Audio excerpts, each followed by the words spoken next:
नरेंद्र भाई तुम आगे बढ़ो, हम तुम्हारे साथ हैं, नरेंद्र भाई तुम आगे बढ़ो, हम तुम्हारे साथ हैं, नरेंद्र भाई तुम आगे बढ़ो। हम तुम्हारे साथ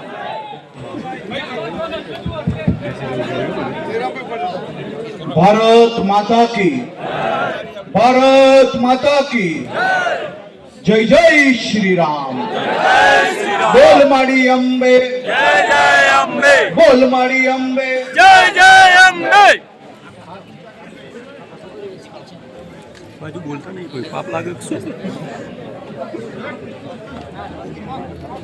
આજે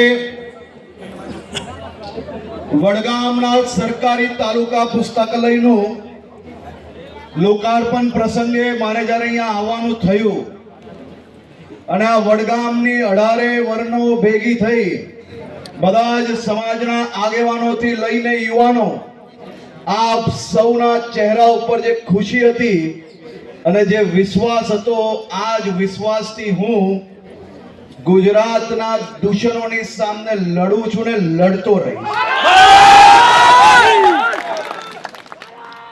આજે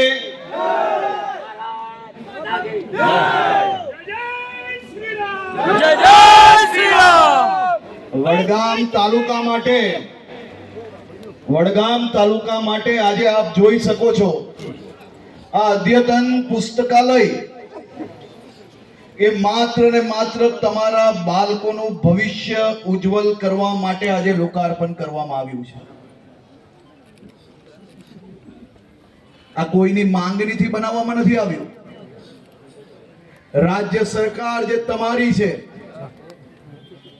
તમારા આશીર્વાદથી ચૂંટાઈને તમારી નાની નાની ચિંતાઓ એક પછી એક તમારા તમામ જે વિષયો કે તમને નાની મોટી સુવિધાઓથી તમારો પરિવાર તમારા બાળકોનું ભવિષ્ય ઉજ્જવલ બની શકે તે માટે આવા અદ્યતન પુસ્તકાલય તાલુકા કક્ષાએ બનાવી રહ્યા છે।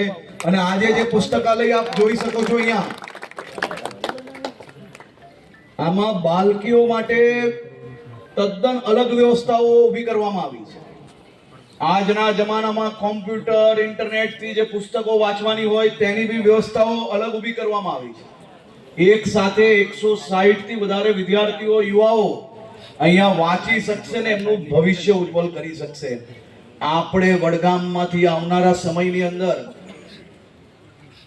આપણા દીકરા દીકરીઓનું ભવિષ્ય ઉજ્જવલ થાય તે માટે એક પછી એક આવી વ્યવસ્થાઓ જે કરીએ છે ને આ વ્યવસ્થા તમે લખી રાખો।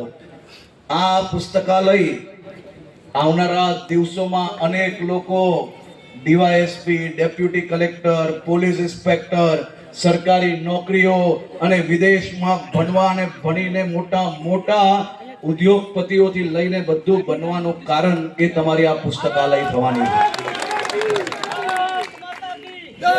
આપણે ગામે ગામ જે સુવિધાઓ પહોંચાડીએ છે એ સુવિધાઓ આપણું પરિવાર અને આપણા એરિયાના ક્ષેત્રના નાના નાના બાળકો અને યુવાનો એમનું ભવિષ્ય ઉજ્જવલ થાય તે માટે આપણે સૌ સાથે મળીને કામ કરીએ। આપણા ગુજરાતની આજે દેશનું નંબર 1 રાજ્ય બન્યું।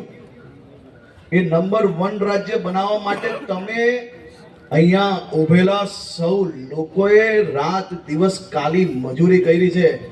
નરેન્દ્રભાઈ મોદીએ એમના એમ કહેવાય ને કે આખું જીવન એ આપણા ગુજરાત માટે ઘસી લીધું છે। આગળ પાછળ ક્યારેય કંઈ જોયા વગર કામ કર્યું છે અને તમારા સૌની અને નરેન્દ્રભાઈની જોડીએ આજે ગુજરાતને નંબર 1 બનાવ્યું સાહેબ।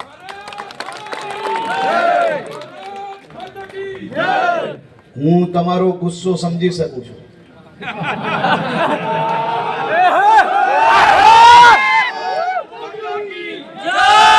હું તમારી તકલીફ પણ સમજી શકું છું।